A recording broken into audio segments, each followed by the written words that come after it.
दोस्तों सपना एक देखोगे मुश्किलें हज़ारों आएंगी, लेकिन वो मंज़र बड़ा खूबसूरत होगा जब आपकी कामयाबी शोर मचाएगी। तो नमस्कार दोस्तों, मैं हूं आपका दोस्त जितेश और आप देख रहे हैं अपना YouTube channel smart study with Jitesh.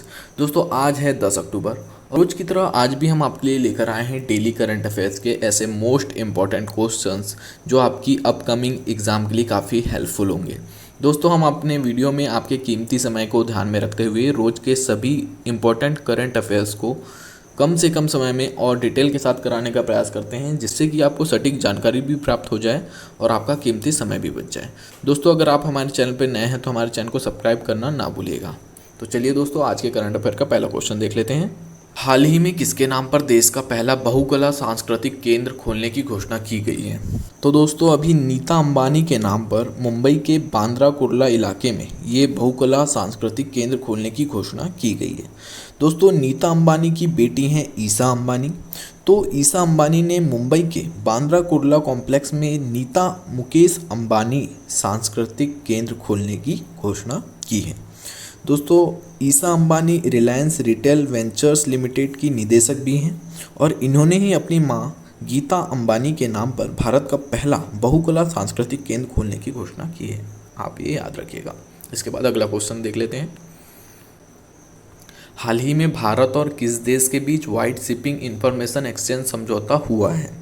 तो दोस्तों अभी अपने देश भारत और न्यूजीलैंड के बीच व्हाइट शिपिंग इंफॉर्मेशन एक्सचेंज समझौता हुआ है।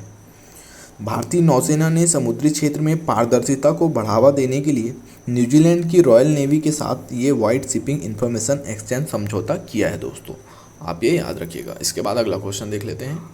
हाल ही में कौन AMFI के पुनः अध्यक्ष चुने गए हैं? तो दोस्तों सबसे पहले ये जानते हैं कि AMFI का फुल फॉर्म क्या होता है। तो AMFI का फुल फॉर्म है दोस्तों association of mutual fund in India. तो दोस्तों AMFI के पुनः अध्यक्ष चुने गए हैं A बाला सुब्रमण्यम। आप इमेज में देख सकते हैं, ये है बाला सुब्रमण्यम और इन्हें म्यूचुअल फंड उद्योग निकाय AMFI के अध्यक्ष के रूप में फिर से चुन लिया गया है। इसके बाद अगला क्वेश्चन देख लेते हैं।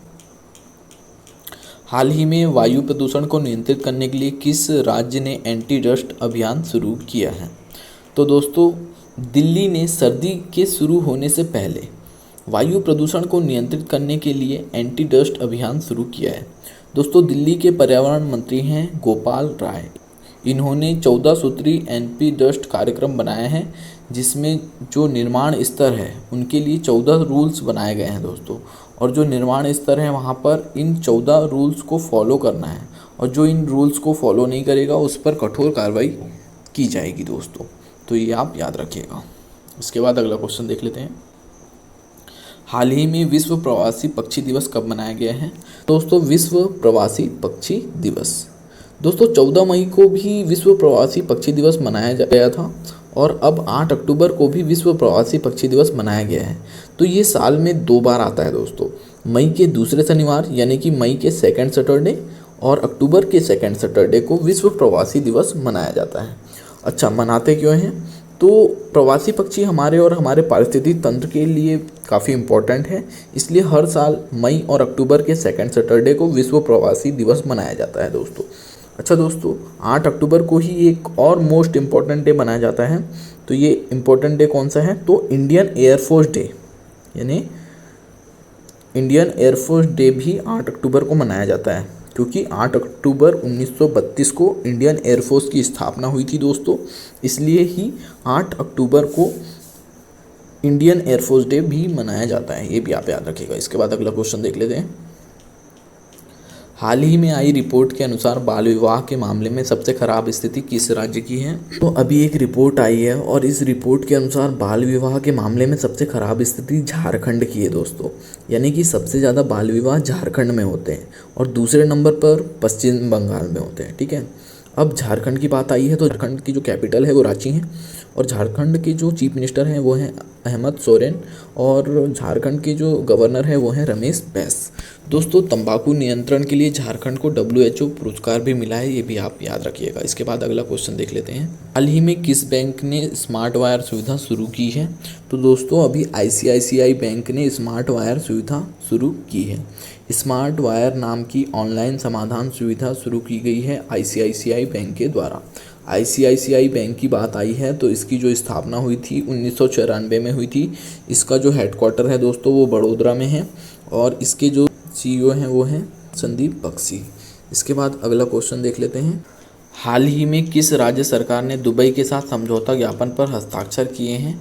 तो दोस्तों अभी हरियाणा सरकार ने विभिन्न आर्थिक गतिविधियों में सहयोग के लिए दुबई के साथ समझौता ज्ञापन पर हस्ताक्षर किए हैं। बात आई है हरियाणा की, तो हरियाणा की जो कैपिटल है वो चंडीगढ़ है दोस्तों, और यहाँ के जो चीफ मिनिस्टर हैं वो हैं मनोहर लाल खट्टर, और यहाँ के जो गवर्नर हैं वो हैं बंडारू दत्तात्रेय। ठीक है दोस्तों, मैंने आपको बताया था कि दुनिया का सबसे बड़ा सफारी पार्क हरियाणा विकसित करेगा दोस्तों। ठीक है, और प्रधानमंत्री मोदी ने फरीदाबाद में अमृता अस्पताल का उद्घाटन किया है, ये भी आप याद रखिएगा। और हरियाणा ने chief minister equal education relief assistance and grant यानी चिराग योजना भी शुरू की है दोस्तों, ये आप याद रखिएगा। इसके बाद अगला क्वेश्चन देख लेते हैं। हाल ही में गल्फ ऑयल ने किसे अपना ब्रांड एम्बेसडर नियुक्त किया है? दोस्तों गल्फ ऑयल ये एक लुब्रिकेंट की कंपनी है। इसने स्मृति मंदाना को अपना ब्रांड एम्बेसडर अपॉइंट किया है दोस्तों क्या आपको पता है कि गल्फ ऑयल के पहले से ही ब्रांड एम्बेसडर महेंद्र सिंह धोनी और हार्दिक पांड्या हैं। अब गल्फ ऑयल ने स्मृति मंदाना को भी अपना ब्रांड एम्बेसडर बना लिया है दोस्तों, ये भी आप याद रखिएगा। इसके बाद अगला क्वेश्चन देख लेते हैं। हाल ही में किसे दिल्ली सरकार से गृह सचिव के रूप में नियुक्त किया गया है? तो दोस्तों अभी दिल्ली सरकार के गृह सचिव के रूप में अश्विनी कुमार को नियुक्त किया गया है दोस्तों। ये हैं 1992 बैच के आईएएस अधिकारी अश्विनी कुमार, और इनको अभी दिल्ली सरकार के गृह सचिव के रूप में नियुक्त किया गया है, ये आप याद रखिएगा। इसके बाद अगला क्वेश्चन देख लेते हैं। हाल ही में भारत और किस देश ने न्यू एनर्जी टास्क फोर्स की घोषणा की है? तो अभी अपने देश भारत और अमेरिका ने न्यू एनर्जी टास्क फोर्स की घोषणा की है दोस्तों।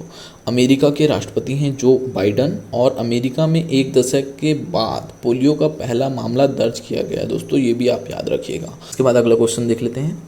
हाल ही में किस राज्य की दिखौ नदी में मछली की एक नई प्रजाति खोजी गई है? तो दोस्तों दिखौ नदी ये है नागालैंड में, और नागालैंड की दिखौ नदी में ही मछली की एक नई प्रजाति खोजी गई है दोस्तों, ये आप याद रखिएगा। इसके बाद अगला क्वेश्चन देख लेते हैं। हाल ही में राष्ट्रीय खेल 2022 में पूजा पटेल ने योगासन में कौन सा पदक जीता है? तो दोस्तों जैसा कि आपको पता है कि अभी 36वें राष्ट्रीय खेल गुजरात में हो रहे हैं, तो पूजा पटेल ने योगासन में गोल्ड मेडल जीता है दोस्तों। और दोस्तों ये योगासन में पहला गोल्ड मेडल है जो किसी के द्वारा जीता गया है। दोस्तों आप ये नाम याद रखिएगा, पूजा पटेल, इन्होंने राष्ट्रीय खेल में योगासन में गोल्ड मेडल जीता है दोस्तों, और ये योगासन में स्वर्ण पदक जीतने वाली पहली एथलीट बन गई हैं। इसके बाद अगला क्वेश्चन देख लेते हैं। हाल ही में 2022 का नोबेल शांति पुरस्कार किसे दिया गया है? तो इस बार नोबेल शांति पुरस्कार एक व्यक्ति और 2 संस्थाओं को दिया गया है दोस्तों। इनमें से एक व्यक्ति हैं एलेस बियालियात्स्की, और 2 संस्थाएं हैं जिसमें से एक संस्था है रूस की मेमोरियल और दूसरी संस्था है यूक्रेन की सेंटर फॉर सिविल लिबर्टीज। ठीक है, इसके बाद अगला क्वेश्चन देख लेते हैं। हाल ही में किसे समाज सेवा के लिए सेवा रत्न पुरस्कार से सम्मानित किया गया है? तो आरएसएस का एक संगठन है सेवा भारती, इसमें समाज सेवा के लिए सेवा रत्न पुरस्कार से रतन टाटा जी को सम्मानित किया गया है, ये आप याद रखिएगा। दोस्तों हमारे इस चैनल में डेली के करंट अफेयर के सेशन कराए जाते हैं। अगर ये वीडियो आपके लिए हेल्पफुल है तो प्लीज़ हमारे चैनल को सब्सक्राइब करना ना भूलें।